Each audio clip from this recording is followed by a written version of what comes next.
Nastaghfiruka ya Rabb.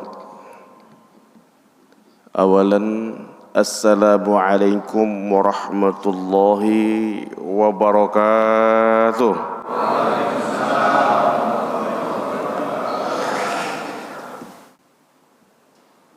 Alhamdulillah, alhamdulillahi rabbil alamin,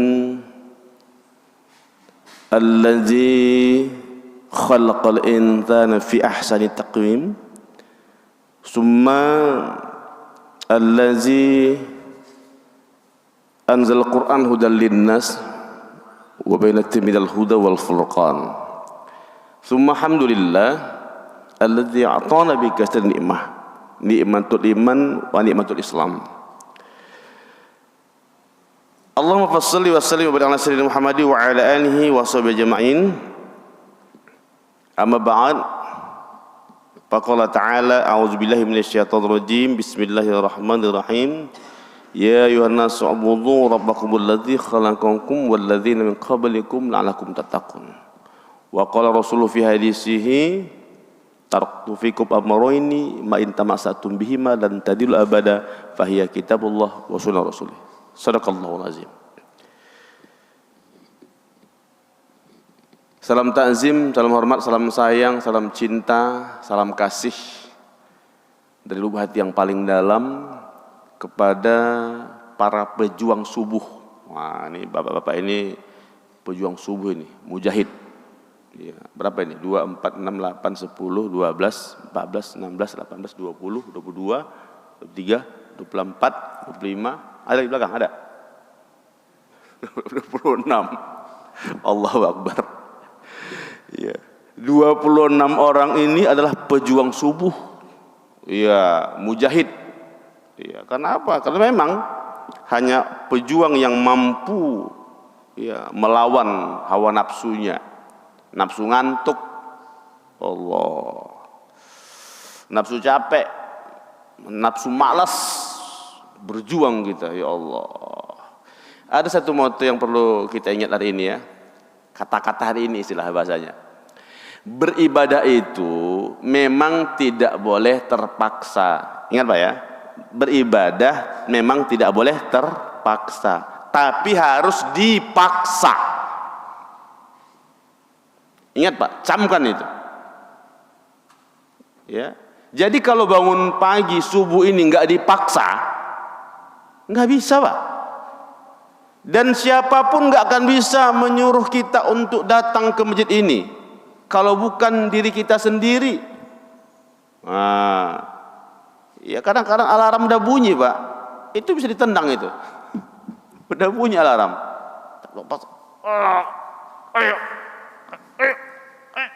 Ayo, jadi begitu Pak. Berat banget. Ya memanglah kan pahalanya ini gede ini Pak. Ya Allah, fisabilillah ini Pak. Ya Allah, lebih baik daripada dunia beserta isinya. La ilaha illallah. Selamat Pak ya, ini pertahankan Pak ya, istiqomah ya, mudah-mudahan ya kita pertahankan sampai desah nafas yang terakhir ya, kita bisa beribadah dengan baik. Yang saya hormati, saya sayangi Bapak jemaah sekalian, Ibu nggak ada ya? Oh, ada satu orang di dalam. Ya. Kita bersyukur Allah Subhanahu wa taala pada hari ini kita aman-aman saja. Kita pada hari ini bisa sholat dengan baik, difasilitasi ya tempat yang baik. Oh, ada ustadz lagi dipanggil jauh-jauh dari Medan lagi datang. Allahu Akbar. Luar biasa ya hari ini. Kalau kita pandang saudara kita yang di Palestina, wah, berat mereka beribadah. Ditambah lagi sahabat kita yang hari ini mendapat musibah, Pak. Sudah 3 pekan ya, 3 pekan di daerah Sumatera, kampung kelahiran saya, dan Aceh serta Sumatera Barat yang dapat musibah Pak itu. Saya kemarin ke sana tanggal awal Desember ya, tanggal 6 Desember saya ke daerah Sibolga, ya Pak. Itu yang tercatat aja ya, hari ini itu sudah sampai 200 lebih yang meninggal Pak. yang tercatat ya. Rumah porak-poranda, ya Allah, orang tuanya yang meninggal, ada ibunya, anaknya meninggal. Udah kayak gimana Pak ya? Bau bangkai itu jarak 50 meter dah keciuman Pak. Iya, karena masih banyak binatang yang belum dievakuasi Pak. Para sapi-sapi itu pada mati telentang begini. Ilah. Saya ke sana Pak, ngantarkan sembako dan makanan. Dan insya Allah nanti tanggal 27 Desember saya balik ke Medan, saya bawa donasi ke Aceh. Nah, tanggal 27. Jadi mulai kemarin saya kan sini sudah seminggu lebih, kami mengumpulkan donasi untuk membawa ke Aceh, Pak. Iya. Pak, berat mata memandang, lebih berat lagi yang merasakan di sana, Pak. Kita mungkin hanya lihat WA yang seliweran, kasihan, aduh, iya, aduh. Tapi Pak di sana Allahu Akbar. Sampai hari ini Pak beritanya, tadi malam saya telepon sama teman-teman yang di Aceh Tamiang, Biren itu, masih banyak mayat yang belum dievakuasi. Mayat dalam mobil, tertimpa kayu, bukan pohon, kayu, blondongan yang sudah dipotong, itunya. Bukan hutan ijat, bukan, kayu yang dipotong-potong, blondongan itu Pak, menimpa mereka. Jadi gimana Pak mau mengevakuasinya itu, ya Allah. Hanya iman yang kuat Pak yang sanggup ke sana untuk mengumpul mayat. Kalau tahun-tahun dulu FPI kan turun Pak, FPI dibubarkan. Jadi evakuasi lambat Pak, lambat. Kenapa? Kontur tanah itu susah masuk ke sana Pak. Ya ngelewatinya gimana Pak?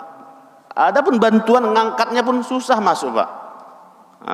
Jadi Pak, hari ini saya masih mengajukan donasi juga kepada Bapak yang masih punya rezeki lebih, ya, punya keikhlasan. Saya masih bawa donasi untuk diantar ke sana. Hari ini saya akan membawa obat-obatan, ya, dan uang. Nah, nggak lagi pakaian, nggak lagi sembako, lebih simpel Pak. Saya hanya bawa uang dan obat-obatan yang mereka butuhkan. Mohon doa Pak. Ya, insya Allah ini menjadi wasilah Bapak yang berimpak, Bapak yang menyumbang ini, donasi ini menjadi penolak bala kita Pak. Nauzubillah, jangan sampai kita kena Pak. Kita kehilangan donasi sekian ribu rupiah, sekian ratus ribu rupiah, mereka kehilangan rumah, kehilangan keluarga Pak. Nauzubillah ya. Jadi mudah-mudahan Pak nanti di akhir ceramah ini saya berikan waktu untuk kita berdonasi. Nanti ada kirisnya, ada nomor rekening juga kita siapkan. Bapak Ibu jemaah rahmatullah subhanahu wa ta'ala, tema hari ini kita belajar tentang ilmu tauhid, diambil dari kitab Syarah Risalah, ya, yang mana kalau berbicara masalah tauhid ini suatu pelajaran pokok dan utama Pak. Awaluddin, ya, dasar pertama agama itu ma'rifatullah, mengenal Allah, ya. Mengenal Allah dengan baik, karena ada istilah tak kenal maka tak sayang. Oke. Saya mengambil tema tauhid kita ini dalam rangka penguatan akidah kita Pak. Mentauhidkan Allah adalah mengesahkan Allah, meniadakan ilah selain Allah Subhanahu wa ta'ala. Itu ya. Itu mentauhidkan Allah Subhanahu wa ta'ala. La syarika lahu wa bidzalika umirtu. Tidak melakukan syirik dengan apapun, baik secara ucapan, perbuatan, bahkan pemikiran. Membersihkan hati kita. Kenapa? Ya, mempelajari mengenal Allah. Dalam kitab Syarah Risalah ini itu dibahas tentang bagaimana pengenalan kepada Allah Subhanahu wa ta'ala, sekaligus mencegah jangan sampai iman ketauhidan kita ini hilang. Karena tanpa kita sadari Pak, kalimat yang kita pegang ini itu bisa hilang dalam diri kita secara iman kita. Secara ringkas saja, tolong dicatat, diingat, dan tolong nanti kalau Pak, ini kan ada rekaman ya, rekamannya ini ada YouTube-nya, tolong dong Pak dilihat Pak. Saya kalau buka YouTube kita ini penontonnya hanya berapa orang saja. Kayaknya malas nonton Pak ya. Lebih suka nonton TikTok aja kayaknya. Nge-like-nya pun kadang 1, 2, 3, 4, 5 orang aja nge-like-nya. Ini jadi amal jariah Pak. Bapak sebarkan lagi video ini nanti ke lain-lain, ini akan jadi amal jariah Bapak. Enak loh Pak ibadah sebenarnya, simple sebenarnya. Mengirimkan video ini ke teman-temannya. Kami semalam ceramah subuh ini ceramahnya. Bapak dapat pahala Pak. Ini kan boro-boro mengirimkannya. Lihat aja pun tidak. Saya berapa sih yang like ini? Berapa yang nonton? Gitu. Nah, kita kan punya live streaming, kita punya YouTube. Yuk, ini jadi ladang ibadah Pak. Nah, yang di rumah yang nggak datang, ya bisa lihat, kan ada apanya situsnya, tinggal dibuka saja Pak. Insya Allah. Tolong dicatat, sekurang-kurangnya ada 10 perkara yang menggugurkan keimanan kita kepada Allah Subhanahu wa taala, yang harus kita kuatkan dalam akidah kita ini. Tanpa kita sadari kita ke masjid, ya tapi iman kita udah nggak ada sebenarnya. Ya. Kita kadang-kadang puasa, sholat segala macam itu iman kita udah nggak ada. Yang pertama itu pasti, ini tolong dicatat dah pasti, ya, bagi mereka yang melakukan sembahan selain kepada Allah, la ma'buda illallah. Ya. Menyembah itu Pak dalam bahasa, kalau bahasa Indonesianya asalnya itu dari bahasa Sangsekerta Pak. Sembah.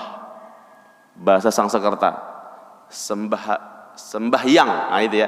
Makanya ada berapa kemarin itu pendapat jangan ngomong sembahyang, ngomong sholat. Nah, karena sembahyang itu dari bahasa Sangsekerta sembahyang. Sembahyang artinya memuja dewa. Yang itu dewa Pak. Jadi sembahyang menyembah dewa. Ya, kita mengambil positifnya aja, bahwa sembahyang itu sudah menjadi bahasa Indonesia kita yang diartikan suatu perbuatan untuk ritual ibadah kita kepada Allah. Nah, itu aja kita ambil positifnya. Enggak sampai salah sih kita ngomong sembahyang, tapi lebih bagus bilang sholat. Nah, itu bahasa Arab, sholat. Sholat adalah wasilah hubungan kepada Allah Subhanahu wa taala. Jadi yang menggugurkan iman kita itu ketika ada sembahan lain selain Allah, sembahan, pujaan. Nah, kalau mungkin zaman dahulu, zaman jahiliyah, sembahan orang itu mungkin namanya berhala ya. Ada namanya Lata, ada Manat, ada Hubal, ada Uzza. Hati-hati Pak buat nama Pak, jangan sampai siapa nama anaknya? Nama anak saya Muhammad Hubal. Nama dewa itu. Hati-hati, ya, nauzubillah, ya kan tuh penyembahan. Terus yang kedua, ya, sembahan kita hari ini bukan lagi berhala, udah berubah. Apa namanya? Handphone, TikTok, WA, nah, itu namanya Pak, berubah. Lalu kalau ada orang waktu azan tidak menghentikan tontonannya, berarti dia menyembah selain Allah. Orang sholat, dia nggak sholat, berarti dia menyembah pekerjaannya. Pak, minimal ya, ini minimal dalam rangka membersihkan tauhid kita ini. Andai Bapak sesibuk apapun umpamanya, ya di mobil lah, di motor lah kira-kira, udah masuk waktu. Kan Pak nggak sempat nih mau mampir nunggu, di depan lah kami di perhentian atau di rest area baru berhenti sholat itu Pak ya. Minimal pasang namanya niat li tahiyatil waqti. Saya ulangi, baca niat li tahiyatil waqti, niat menghormati masuk waktu. Pak mobil azan, jab dulu azannya, selesai azan, doa azan, terus niat. Boleh di hati, boleh di lisan. Niat menghormati waktu. Saya niat nanti akan sholat zuhur atau asar atau maghrib setelah saya sampai nanti di rest area. Atau saya niat saya akan sholat nanti setelah saya sampai di rumah. Kenapa ini penting? Nauzubillah Pak ya, nauzubillah. Kita lagi dalam kendaraan, masuk azan, kita belum nyampe ke rumah, tiba-tiba kecelakaan Pak. Kecelakaan, belum sholat, waktu udah masuk, Bapak belum sholat. Jadi kalau Bapak sudah niat, itu sudah dihitung namanya untuk melaksanakan sholat. Udah ada kemauan hati namanya, bukan melalaikan. Makanya dalam surah Al-Ma'un itu, ya, apa katanya? Yang ayat keberapa itu? Fawailul lil musalli, sambungannya Pak. Allazina hum an salatihim sahun. Sahun di situ ada 3. Ya. Sahun qabla shalah, sahun fis shalah, sahun ba'da shalah. Lalai sebelum masuk waktu sholat, lalai dalam sholat, dan lalai sesudah sholat. Jadi sebelum kita lalai sebelum sholat, tolong baca tadi apa? Niat menghormati waktu sholat. Ini Pak pelajaran. Bapak sedang di kantor, udah azan, ketikan masih banyak, repot. Mau diberhentikan, nanggung. Padahal sebenarnya kalau berhenti juga nggak apa-apa, ya kan? Kayak teman-teman saya di kampung itu kan, mereka tuh kan ngambil sawit Pak, ambil zuhur, udah azan, masih lagi, ambil, ya Allah, saya pikir, jangan lagi ambil sawitnya kalau udah azan asar, azan zuhur, nanggung Ustaz, oke, nanggung, berhentikan sebentar, dengar azan, jawab azan, dan pasang niat untuk sholat. Khawatir kita belum sempat kita sholat, meninggoy. Istilah bahasa sekarang Pak, meninggoy ya. Nah, ini penting ya. Jadi jangan ada sembahan selain Allah. Itu yang menggugurkan keimanan kita. Lalu yang kedua, tolong catat, ingat. Yang kedua, nah ini penting nih, pas ini momennya nih, bulan Desember. Man saddaqta mazhabal kufra fahuwa kafir. Ya Pak, artinya yang kedua ini juga menggugurkan iman kita, ketauhidan kita. Barang siapa yang membenarkan ajaran orang kafir, maka dia menjadi kafir. Allahu Akbar. Saya prihatin. Kalaulah kita yang sudah membaca beberapa buku tauhid, ya, belum ada di buku-buku tauhid itu membenarkan kita kepada ajaran selain Islam. Ya, kenapa yakin kita? Innad dina indallahil Islam. Kita mau protes pun ke negara makna agama. Agama itu kan berasal dari bahasa Sanskerta. A artinya no, tidak. Gama artinya kacau.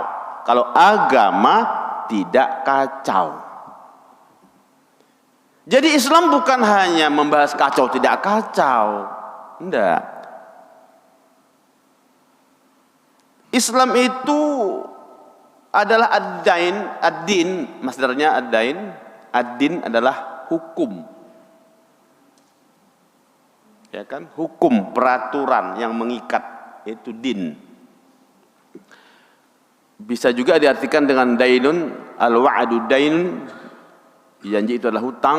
Jadi agama itu adalah hutang kita kepada Allah. Jadi satu-satunya agama, kalau dibilang agama, itu hanya Islam Pak. Yang lain itu apa? Kita nggak tahu dan nggak perlu tahu. Apakah dia berbentuk ajaran kah? Apakah ada mitos kah? Apakah kita nggak ngurus gitu. Agama yang Allah akui dan harus kita akui juga hanya Islam Pak. Lalu kalau ada orang yang membenarkan, ya sama-sama agama kok, sama-sama menuju kebaikan kok, itu nggak benar Pak. Dan baru kali ini saya secara frontal langsung Menteri Agama ikut-ikutan Pak. Ya Allah, Kita yang bodoh-bodoh ini pun nggak gitu-gitu amat Pak untuk menghormati dalam rangka tasamuh, toleransi, nggak gitu-gitu amat. Bahkan keturunan saya, bapak saya pun yang mantan pendeta pun nggak penting-penting amat Islam itu ikut-ikutan acara kita. Nggak tambah mulia Islam dengan ikut-ikutan acara. Mereka juga nggak butuh itu. Kan konsepnya lakum dinukum waliyadin kalau akidah. Kalau untuk membantu kemanusiaan silakan, nggak masalah. Kalau untuk agama ngapain ikut-ikut? Astagfirullah, saya kecewa betul ini. Menteri agama yang kita hormati kok begini gitu. Dalam ilmu tauhid ini, barang siapa yang membenarkan ajaran agama lain, dia menjadi kafir. Nauzubillah, ya Allah. Apa dasar beliau? Sedangkan man tasabbaha min qaumin fahuwa minhum, mengikut-ngikut cara mereka saja pun termasuk bagian mereka. Maka saya pesan nih kepada para bapak yang punya anak muda, tolong deh yang namanya malam Natal, tahun baru, jangan anaknya kasih keluar, bahkan dikasih duit lagi, nak pergi sono, la ilaha illallah, beli petasan, beli lilin, beli ono, beli ini. Astagfirullahalazim, bapak mengkafirkan anaknya. Kenapa sih? Astagfirullah, miris Pak. Bahkan kita lebih kafir daripada orang kafir. Mereka malam Natal nyanyi di gereja, lah kita jadi orang Yahudi main lonceng, Majusi main apa, kembang api. Ya Allah, parah loh Pak. Nyanyi-nyanyi kayak orang Nasrani, sekaligus 3 agama kita lakukan. Sampai begadang sampai subuh, nggak tidur-tidur, pulang kecapean, subuhnya hilang. La ilaha illallah, macet-macetan. Ya Allah, saya asal pulang ke pengajian malam tahun baru atau malam Natal, sampai itu di Pamulang Sukar itu, oh Allah, macetnya jalan, la ilaha illallah. Itu yang harus tahu. 99% umat muslim, bukan agama mereka yang hadir. Ya Pak, ini ingat ya, barang siapa membenarkan ajaran mereka. Ini momennya dia. Jadi Ustaz, boleh nggak kami mengucapkan hari Natal?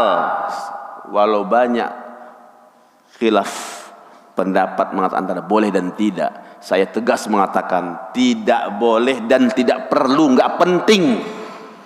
Mereka pun nggak butuh ucapan Natal kita. Tapi kalau kita ucapkan selamat Lebaran, selamat Hari Raya, nggak masalah Pak. Karena Natal itu juga dari bahasa Yunani yang artinya birthday, kelahiran. Selamat hari Natal berarti selamatlah kelahiran yang mereka jadikan Tuhan itu. Siapa itu? Yesus Kristus Spiritus Meletus itu. Ya Ustaz, ini kok ekstrim kali Ustaz ngomongnya. Enggak ekstrim, Quran yang ngomong. Kalau marah-marah sama Quran jangan sama saya. Jangan tanya masalah saudara saya dengan orang non muslim. Keluarga saya banyak non muslim, tapi mereka nggak minta itu.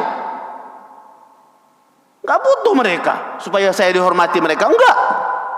Mereka juga tahu kok batasannya. Lakum dinukum waliyadin. Kemarin pesta di Danau Toba, ada acara pesta di kampung saya, diundang saya. Karena saya ini udah tahu mereka udah jadi Pak Haji, Pak Ustadz, mereka siapkan tempat khusus, makan khusus. Bukan gabung sama mereka. Mereka juga menghormati kita kok. Mereka menghormati kita. Enggak perlu saya bilang, oh opung, oh bapak udah, bapak tua, selamat Natal lah kita, keluarga lah kita. Enggak perlu. Mereka juga enggak butuh itu. Kenapa kita melacurkan diri kita gitu? Dalam kajian tauhid ini gugur iman kita Pak. Iya, kalau kita masih syahadat. Kalau belum syahadat, meninggoy, mati dalam kekafiran Pak. Allahu Akbar. Ya, itu yang kedua. Pak, tolong ingatkan Pak kalau udah nyampe waktu, kasih tahu Pak ya. Ini ngomong keterusan bisa kelamaan Pak. Yang ketiga, Ya, yang ketiga ini dalam rangka memurnikan tauhid kita. Ya, yang ketiga. Man lam yahkum bihukumillah fahuwa kafir. Tidak menegakkan hukum Allah itu juga merusak keimanan kita. Sayang 1000 kali sayang, negara kita Indonesia yang mayoritas muslim ini, anggota dewannya 80% muslim, pemimpin-pemimpin kita muslim, tapi negara kita belum bisa berhukum dengan hukum Allah. Kenapa? Karena ada kepentingan-kepentingan. Ya jelaslah, kalau hukum Allah asyariqu wasariqatu faqtu aydiyahuma. Kalau orang dalam hukum Islam itu, kalau dia pencuri laki-laki, pencuri perempuan, potong tangan. Mereka nggak mau memutuskan itu, nggak mau menetapkan itu. Kenapa? Karena dia pencurinya, dia korupsinya. Iya kan? Dia yang merusak hutan. Nah ini orang pencurinya gimana Pak? Allahu Akbar.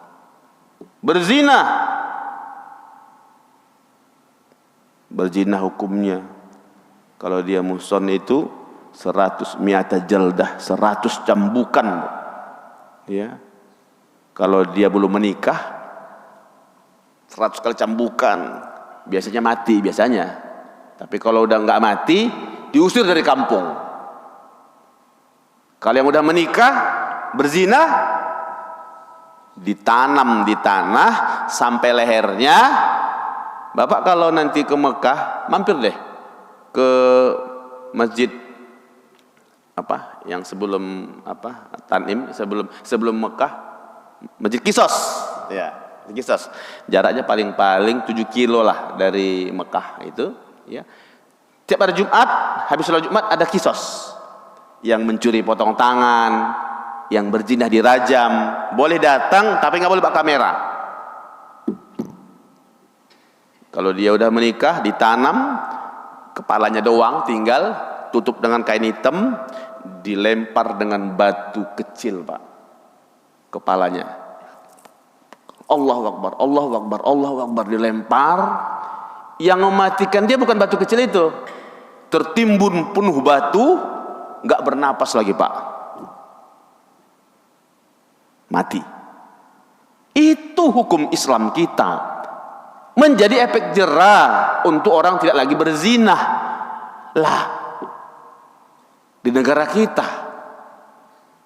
yang berzina malah dibangga-banggakan, dilindung-lindungi, malah yang poligami menikah halal diomongin. Ini benar nggak ini? Allahu Akbar. Yang lucunya lagi, bahkan banyak sih perempuan, ibu-ibu, saya nggak apa-apa, suami saya selingkuh, asal jangan menikah dengan yang lain. Ah, pret. Lebih rela dia suaminya itu selingkuh daripada menikah halal. Ini gimana sih Pak? Pikirannya gimana sih? Aduh, ya Allah, ya Allah. Astagfirullah. Sekarang saya nyesek Pak kalau ngebahas begini ini, nyesek saya. Kenapa? Di depan mata kita gitu loh. Kiri kanan kita loh. Masalah yang terjadi setiap hari. Nah, nauzubillah min zalik. Berapa banyak.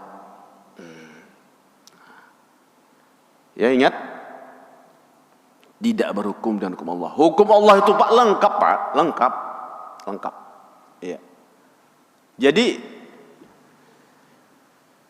satu pun tidak ada yang terlewatkan Pak. Semuanya ada, ekonomi, sosial, ya kan. Bahkan seni pun ada di sana diatur Pak hukumnya Pak. Kita nggak kekurangan hukum loh. Ya, dari 6.666 ayat itu semua lengkap. Masalah mau nggak mau, ya. Udah, yang sekarang yang ke berapa Pak?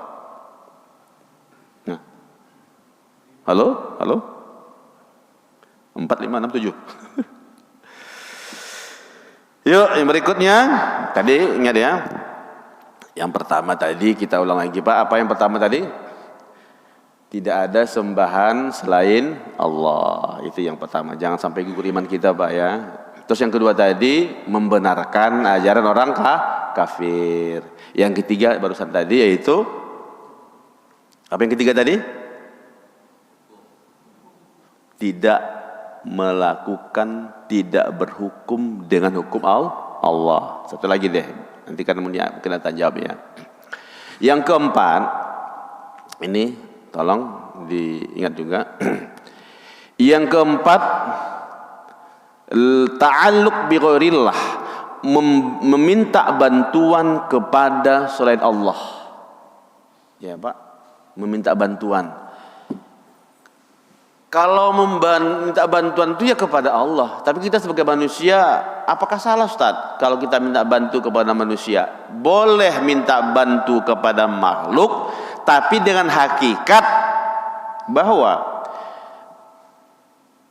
meminta dulu kepada Allah, ya, wasilahnya adalah makhluk. Jangan dibalik. Contoh, Pak, kenapa tadi nggak datang sholat subuh pengajian di Masjid Nurul Hasanah? Aduh, pala saya puyeng, pening, semalam begadang, nggak sempat mau ngaji. Habis sholat saya langsung pulang, umpamanya. Untung saya makan Panadol. Untung saya makan Panadol. Itu yang nggak benar itu, ada untungnya itu. Seolah-olah meyakinkan bahwa makhluk itu punya kekuatan gitu. Nah, obat nggak bisa menyembuhkan. Menyembuhkan itu Allah. Ya. Makanya Pak kalau makan obat saya pesan ya, ambil obat. Tapi kalau saya sekarang udah nggak makan obat lagi Pak. Saya tibun nabawi aja. Semuanya ya dari alami aja. Ya. Tapi orang bilang repot Ustaz, ya terserah nggak apa-apa. Makanya saya konsumsi standby, bahkan saya juga dagang yang namanya madu, sari kurma, minyak zaitun, ya itu terus sahabatus syauda, terus itu. Bahkan kalau saya lagi ceramah-ceramah akbar itu saya bawa dagang. Nah, ketika makan obat itu ambil obatnya, baca bismillah, baca selawat 3 kali, ya. Yakinkanlah, ya Allah yang maha penyembuh, sembuhkanlah sakitku ini. Dalam kalimah la ilaha illallah, makan Pak obatnya, berkah Pak, insyaallah. Jadi bukan lagi semata-mata obat itu Pak. Nah, gitu dia. Nah. Terus minta tolong kepada dukun, ini lagi Pak. Nah. Waduh. Supaya jabatannya langgeng, supaya dapat jodoh, iya kan Pak? Ada mbah dukun sedang ngobatin pasiennya, dibodoh-bodohin dukun kita Pak, dibodoh-bodohinnya, iya kan? Ini saya pengalaman pribadi ya, mudah-mudahan nggak terulang lagi nih. Saya pernah kehilangan mobil di Medan. Saya kehilangan mobil waktu di Medan itu, kehilangan mobil terus ya saya nggak nyari Pak, saya nggak nyari, tapi mertua saya kepo, ya usahalah, ikhtiarlah, mudah-mudahan dapat, di sana dukun bagus tuh, bilang saya Pak, nyari untuk datang ke dukun. Di sana kalau ke sana pergi mudah-mudahan dapat tuh mobilnya, tahu dukunnya di mana itu mobilnya. Saya bilang sama mertua saya, ya saya ikhlas mobilnya hilang, mungkin ujian bagi saya, mungkin impak saya kurang, mungkin zakat saya kurang, mungkin dosa saya banyak. Sayanglah, mahal itu mobilnya itu. Coba aja ke sana, nggak apa-apanya itu. Jadi gini Pak ya, antara mengecewakan dengan menolak, saya istighfar pada Allah, ya Allah ya Tuhanku, mertuaku ini belum mengerti dan dia karena sayang sama saya disarankan ke situ gitu kan. Ya Allah, mohon berikan aku petunjuk ya Allah, aku ikut mertuaku ini, tapi tolong bantu ya Allah, jangan sampai aku menjadi syirik. Pergilah saya Pak, dibawa mertua itu saya, ya, ke tempat sesuatu, katanya dukun besar lah. Saya istighfar Pak, astagfirullah, astagfirullah, astagfirullah, astagfirullah, astagfirullah. Kalau nggak kena mertua ini, ya Allah, saya nggak ikut ini, ya Allah. Pergilah saya. Sampai saya ke tempat, orang antri banyak Pak. Ya Allah, banyak yang datang. Saya bilang, ada polisi, ada tentara, rame Pak yang antri. Iya kan? Saya yang terakhir itu masuk ke dalam. Saya masuk ke ruangannya. Waduh, ini ruangannya agak remang-remang. Semua pada kuning-kuning. Kasih kuning, apanya, gorden-gorden kuning. Terakhir saya Pak, giginya pun kuning Pak, saya lihat. Oh kuning ya giginya. Enggak tahu saya apa kemas, apakah kena kotoran, enggak tahu saya. Oh ini dukunnya. Saya duduk di depannya, saya lihat ada mangkok putih, isinya kembang. Terus di depan kembang itu, di depan dia ada kerisnya itu Pak, 3, 1, 2, 3. Nah, di sini ada menyan. Asapnya banyak. Opo katanya. Saya manggilnya Mbah kan udah agak tua. Mbah, saya disuruh mertua saya kemari. Katanya nanyain mobil yang hilang. Oh, nggih. Bahasa Jawa deh, Pak. Nggih. Iya, ngerti katanya. Engko sih. Tunggu sebentar katanya. Saya perhatiin dia, saya perhatiin, begini dukun ini ya saya kira. Oh begini, astagfirullah. Saya zikir Pak, astagfirullah. Saya zikir, saya nggak berhenti. Saya takut pengaruhnya masuk kan. Ditariknya keris dari sini,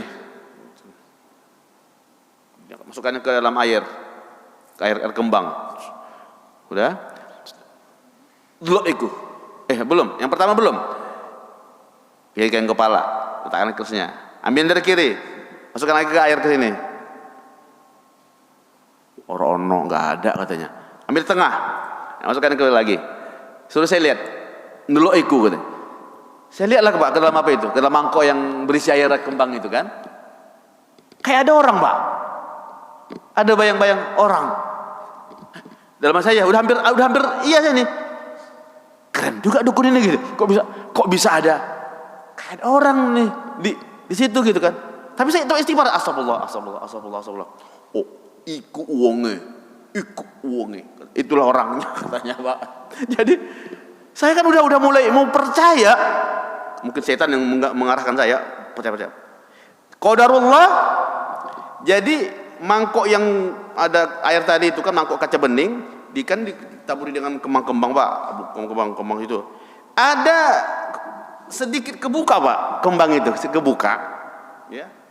Saya lihat Pak, ada foto di bawah mangkoknya itu.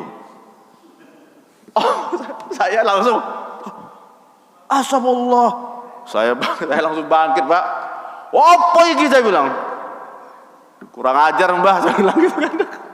Saya langsung emosi. Ternyata pantulan foto dari Mbah Kembang itu naik ke atas Pak. La ilaha illallah. Saya keluar, saya banting pintu, saya bilang sama mertua saya, udah ya pulang kita. Kenapa? Apa katanya? Enggak ada apa-apa katanya, pulang kita. Udah begini penipu juga, suruh kemari. Saya bilang, kenapa? Udah bayar dulu. Enggak apa bayar, ngapa dibayar terus bayar saya. Astagfirullah. Aduh Pak, bener-bener ya dukun begini penipuan luar biasa Pak. Saya bilang sama mertua saya diem. Mertua saya nggak berani Pak ngomong lagi di mobil, orang saya diem. Astagfirullah. Saya bilang sama mertua saya, ya itulah ya sebenarnya saya nggak mau kemari, tapi Allah tunjukkan kan ya bahwa tidak ada dukun itu benar ya. Mintalah kepada Allah. Kita ya datang ini aja, kata Rasulullah, man ataka kahinan la yur'amalu abaina yauman. Yang datang saja kepada dukun ditolak amalnya 40 hari. Salat enggak diterima, puasa enggak diterima. Apalagi sambungannya, wa man saddaqtahum falyuwal amaluhu arba'ina sanah. Siapa yang mengiyakan, menyetujui ucapan dukun itu ditolak amalnya 40 tahun. Kan parah, Pak. Astagfirullahaladzim. Ini yang kedukun berulang-ulang. Yang ikut aja kena, apalagi yang percaya. Diomongin kata dukunnya yang hilang itu begini-begini. Kita yang dengar, Pak, iya, oh itu Pak membenarkan itu. Hati-hati loh, ya Pak. Nah ingat ya, mudah-mudahan jangan sampai ya ini kita percaya yang begitu-begitu, serahkan saja kepada Allah. Udah, kita khawatir, kita percaya sama dia, kita pulang ke rumah, celaka di tengah jalan, meninggoy lagi, belum tobat, belum istighfar, belum syahadat, maka iman kita hilang. Nauzubillah, summa nauzubillah. Ya Pak, 4 dulu ya, udah siang.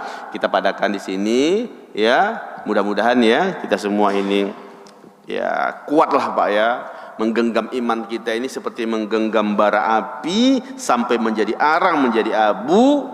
Jangan terasa panas kita lepaskan, terasa adem kita pegang kepala. Berislamlah dengan istiqomah sampai ajal kita menjemput. Tetap dalam kalimat la ilaha illallah. Sudah demikian Pak pertemuan kita pada subuh hari ini. Panjang umur, sehat-sehat kita, bisa jumpa lagi. Insya Allah saya datang kemari lagi nanti di bulan Ramadan Pak. Saya datang kemari sekitar 15 hari Ramadan saya ada di Jabodetabek. 15 Ramadan berikutnya saya ada di Medan. Jadi bagi 2. Insya Allah sehat-sehat kita bisa ketemu lagi Pak ya. Mari kita tutup kaji kita ini sama-sama dengan membaca kafatul majlis kita. Subhanakallahumma bihamdika asyhadu an la ilaha illa anta astaghfiruka wa atubu ilaik. Wassalamualaikum warahmatullahi wabarakatuh. Sallallahu